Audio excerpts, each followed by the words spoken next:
سوال یہ ہے کہ مختلف قسم کی حکایات بیان ہوتی ہیں۔ حکایت عام جو بیان کی ہوئی بات ہوتی ہے اس کی کوئی سند نہیں ہوتی، تو اس کو ہم آگے بھی بیان کر دیتے ہیں۔ قرآن میں واقعہ بیان نہیں ہوا، حدیث میں بیان نہیں ہوا، پھر بھی ہم کوٹ کر دیتے ہیں۔ تو کیا یہ درست ہے یا درست نہیں ہے؟ اس کے بارے میں کیا کرنا چاہیے؟ تو دیکھیں، بات یہ ہے کہ کوئی بھی واقعہ، کوئی بھی مثال، ہم ان کی حیثیت اس سے زیادہ نہیں ہوتی جیسے ہم اپنی روزمرہ زندگی سے کوئی مثال دیں۔ صرف برائے تفہیم کسی چیز کی مثال دے دینا، اس میں کوئی حرج نہیں ہے، لیکن اس کو دلیل بنانا یہ غلط ہے۔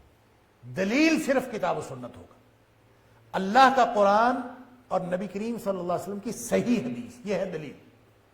باقی ساری چیزیں تفہیم کے لیے، تائید کے لیے، مثال کے لیے، تصدیق کے لیے، وہ کسی بھی چیز کے لیے وہ استعمال ہو سکتی ہیں۔ اسی طرح سائنسی تحقیقات ہیں، اسی طرح روزمرہ کے معاملات ہیں، روزمرہ کی زندگی ہے۔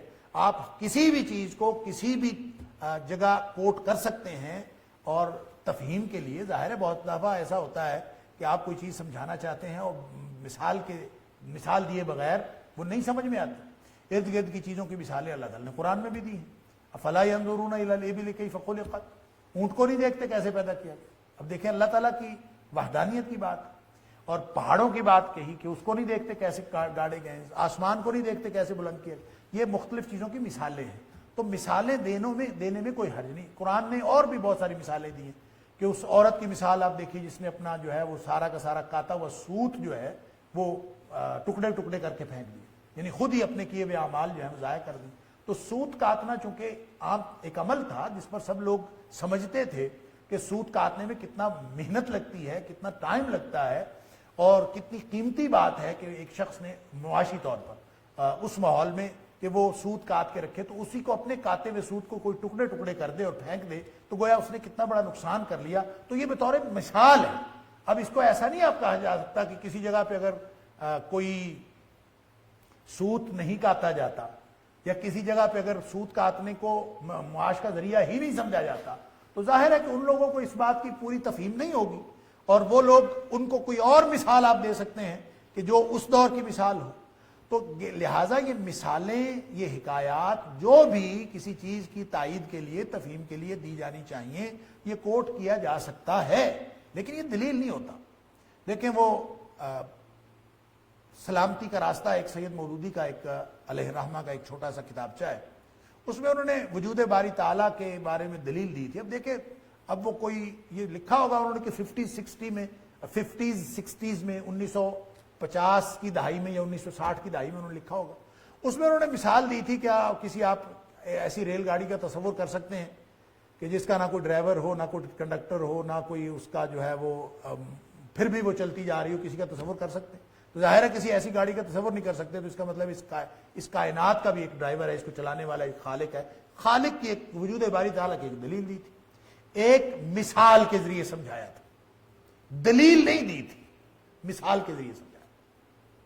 تو ظاہر ہے کہ جب سائنس نے اتنی ترقی کر لی کہ اب گاڑیاں بغیر ڈرائیور کے ہوتی ہیں، اب کمپیوٹرائزڈ گاڑیاں ہیں، ڈرائیور کی ضرورت ہی نہیں ہے، نہ کنڈکٹر نہ کچھ، ساری کی ساری کمپیوٹر پروگرامنگ کی ہوئی ہے، اور وہ خود ہی آ کے رکتی ہیں، خود ہی چلتی ہیں۔ میں جب 2006 میں گیا ملیشیا، تو میں نے وہاں پہ LRT دیکھی، حیران رہ گیا۔ ڈرائیور کی جگہ پہ بیٹھ کے میں نے خود سفر کیا، کوئی ڈرائیور نہیں، کوئی کچھ نہیں۔ لیکن وہ سلامتی کا راستہ پھر بھی اسی طرح چھپ رہا ہے، اس میں سے وہ نکالنا نہیں، نکال دینا چاہیے، وہاں کوئی اور مثال ڈال دینی چاہیے۔ کیوں؟